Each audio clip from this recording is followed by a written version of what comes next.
ప్రజాపాలనలో ఏదైతే ప్రజాపాలనలో మనం 6 హామీస్ ఏదైతే ఉంటుందో ఇలాంటి రిసిప్ట్ మనం అప్లికేషన్లో అప్పుడు పెట్టామన్నట్టు. So hi friends, welcome to our channel. So friends, కొత్త రేషన్ కార్డులు అయితే చాలామందికి వచ్చేసింది అన్నట్టు. సో దానికి అందరికీ గవర్నమెంట్ థ్యాంక్ యూ అని చెప్పొచ్చు.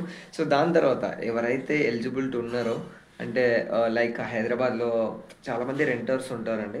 సో ఓనర్స్ పేరు మీద అయితే మనకు కరెంట్ బిల్ అనేది వస్తుంది అన్నట్టు. సో ఆ కరెంట్ బిల్లుని మనం రెంట్ ఉంటున్నాం కాబట్టి సో మనకైతే కొత్త రేషన్ కార్డు అప్రూవల్ అయింది. సో మనకు జీరో బిల్ ఎలా రావాలో ఇప్పుడు స్టెప్ బై స్టెప్ చెప్తాను. ఎండ్ వరకు చూడండి, ఎక్కడ కూడా స్కిప్ చేయకండి. Let's go to video.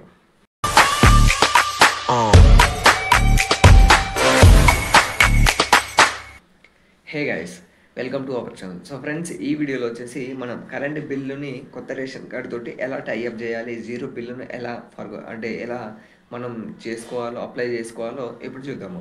So ముందుగా అయితే మీరు మీ సేవలో వెళ్తారు. సో కొత్త రేషన్ కార్డు అనేది అప్రూవల్ అయ్యి ఉంటే అది ప్రింట్ తీసుకురండి. సో అది ప్రింట్ తీసుకొచ్చాక ఏదైతే మీకు సంబంధించిన ఎవరైతే ఏఈ ఆఫీస్ ఉంటుందో, మీరు లైక్ రావంతపూర్లో, ఉప్పల్లో ఉంటున్నారా, లేకపోతే శంషాబాదా, లేకపోతే అమీర్పేట, ఎక్కడైతే తెలుసుకున్నారా, ఎక్కడ మీరు ఉండే ఏరియాకు సబ్ స్టేషన్ అనేది ఉంటుంది, అదే ఏరియాకు ఏఈఓ ఆఫీస్ అనేది కూడా ఉంటుంది అన్నట్టు. సో సంబంధించిన ఏదైతే ఎలక్ట్రికల్ డిపార్ట్మెంట్ ఆఫీస్ ఉంటుందో అక్కడికి విజిట్ అవ్వండి. అక్కడ విజిట్ అయ్యే ముందు మీ దగ్గర కొన్ని డాక్యుమెంట్స్ అయితే ఇంపార్టెంట్గా పెట్టేసుకోవాలి.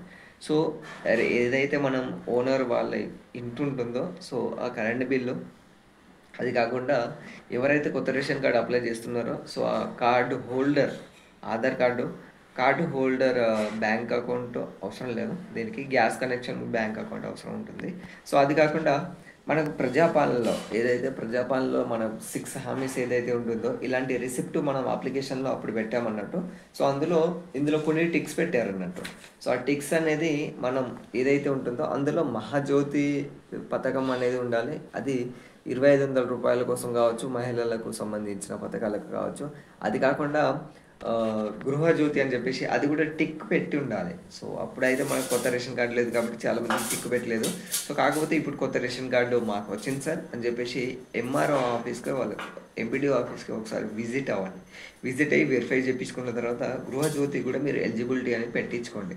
సో వారి ద్వారా ఒక లెటర్ రాపించుకొని, లేకపోతే రిక్వెస్ట్ లెటర్ లాగా మీరు రాస్తే దాన్ని అప్రూవల్ చేసినట్టుగా ఒక సైన్ చేస్తారన్నట్టు. మీకు సంబంధించిన వార్డు మెంబర్ కావచ్చు, లైక్ వార్డు ఎవరైతే సంబంధించిన ఆఫీసర్ ఉంటారో వాళ్ళు కావచ్చు, లేకపోతే గ్రామాల నుంచి అయితే పంచాయత్ సెక్రటరీ కావచ్చు, వారైతే అథెంటికేషన్ కోసం అప్రూవల్ చేసినట్టు ఒక సంతకం అయితే సీల్ కూడా వేయడం జరుగుతుంది. సో ఆ ఫామ్ని కూడా తీసుకెళ్ళండి. సో అవంతా మన ఎలక్ట్రికల్ ఆఫీస్లో ఇచ్చిన తర్వాత మీకైతే వితిన్ నెక్స్ట్ మంత్ ఏదైతే బిల్ వస్తుందో సో అందులో స్టేటస్ అనేది మీరు చెక్ చేయించుకోవచ్చు. సో ఏదైతే కరెంట్ బిల్ వస్తుందో సో అది 0 వస్తుంది అన్నట్టు.